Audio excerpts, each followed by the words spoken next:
Alright, what's going on everybody? Like I said, every Sunday I'm going to be sharing the best trade that I took throughout the week that I feel like you guys could benefit from, or even if it's a win or a loss. So by the end of this video, you guys are going to fully understand why I called this trade in the signal group and how this trade gave us almost a 1 to 4. Alright guys, so let's get right into it. You're going to understand exactly why I entered here in a few minutes. So let's delete everything and start from scratch. The first thing that I do when my graph is naked like this, for example, I came to sit down at 8:30. I sit down every morning at 8:30 to do my analysis for New York session. So my graph literally looked like this, just pretty much naked.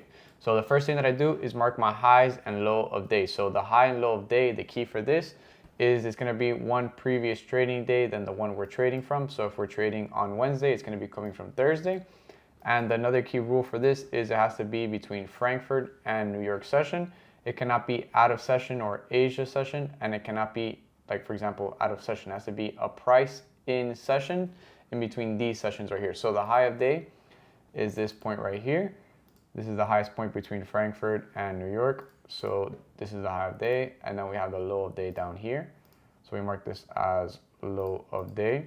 And then now we just need to mark the previous high and previous low of day, which is going to be two previous trading days than the one we're trading from. So if we're trading on Wednesday, two previous trading days is going to be Monday, right? So we come to Monday's price and we look for the highest point between these sessions right here. It's going to be this area right here. Previous high of day, and then now we got to mark the previous low of day, which is going to be this area down here. So we mark this as previous low of day. Oh, and also the key rule, another key rule for this, guys, is that it has to be done on the M5 time frame. That is the most accurate time frame to mark your highs and lows of day.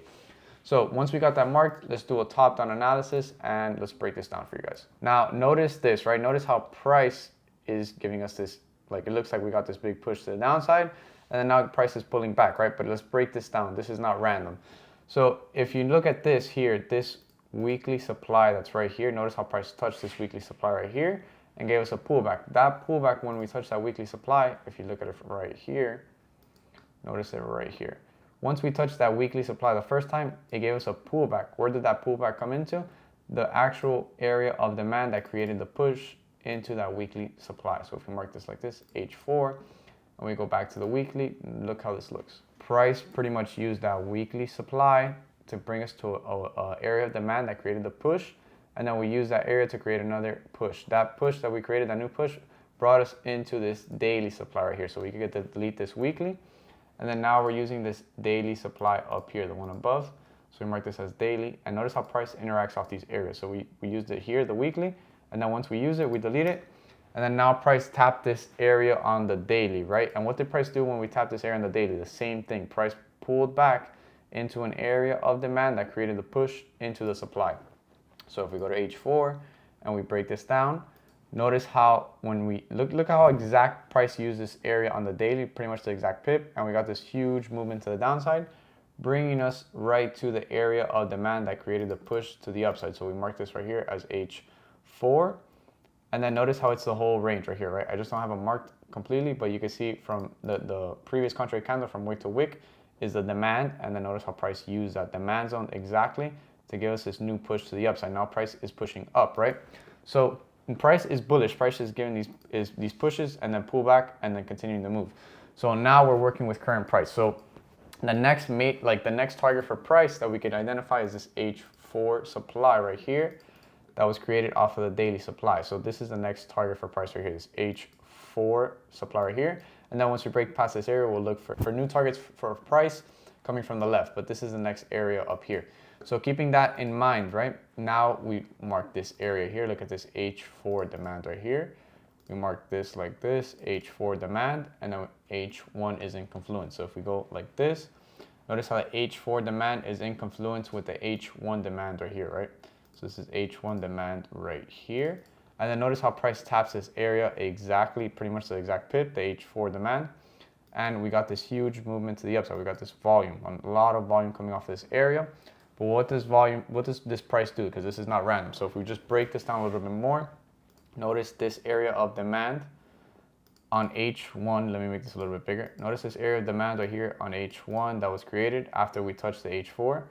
So H4 demand that gives us push, we pull back into this area, and then we create this new area of demand right here, leaving this nice void that needs to be filled with these equal lows right here. So void to be filled, area of demand, equal lows. Three key signs that price is gonna break these equal lows and pull back into this area of demand.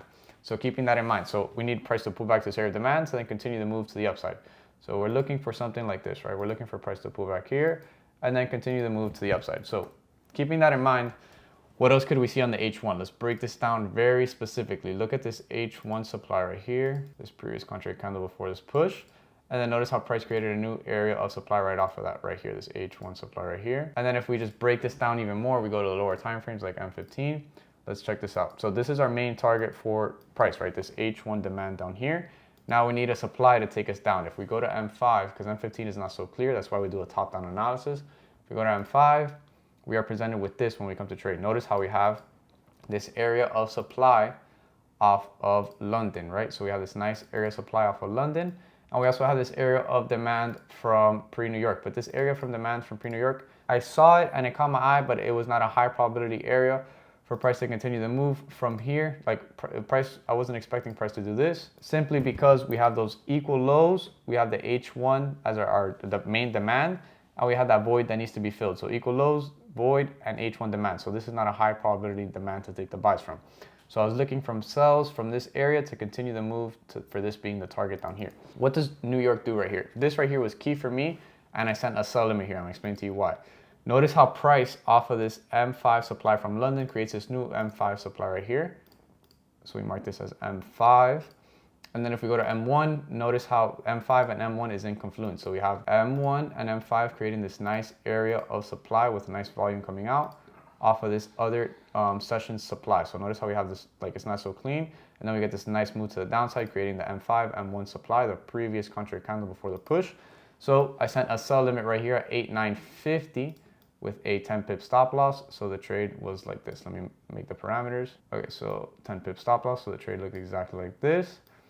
And with our target, we had a 40 pip take profit, which was this H1 right here. So the trade looked exactly like this. We have our direction identified. We have our H1 target down here. We have our entry confirmation on the lower time frames off of a supply from another session. So let's recap this one more time. Target down here, void that needs to be filled, equal lows. And we have now on the lower time frames, we can identify that price is setting us up. London creates this area supply, and then our session is creating an area supply off of that same zone, right? So everything is indicating us, and like think about it as a puzzle. All the puzzle pieces are aligning, and the market is showing us that we're going down, right?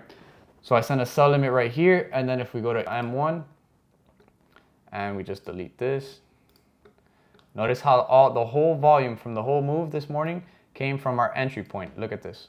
Let me just stretch this out. Look at how, let me actually put on M5 so you guys can see it better. Notice how the whole volume from the market, like the whole move, came in from our entry point. Price literally tapped this area exactly, and that's where the volume came in from, and you can see price just hit our H1 target right here. Okay, so pretty much you guys are seeing how we do our top-down analysis, my rules for entries on a lower time frame, how pretty much we paint the puzzle picture from scratch. All right, guys, so pretty much you guys are seeing how from scratch we find the market direction, how we get our entries on a lower time frame, and I send all this analysis. I send this every single day in my free Telegram, and I post my analysis as well on my Instagram story. So make sure you guys click the link in the description if you guys are interested in that. I hope this video was a lot of value to you guys. Leave a like, comment, subscribe, so to know that you guys appreciate the content, to motivate me to pump out more content for you guys, and I'll see you guys in the next one. Peace.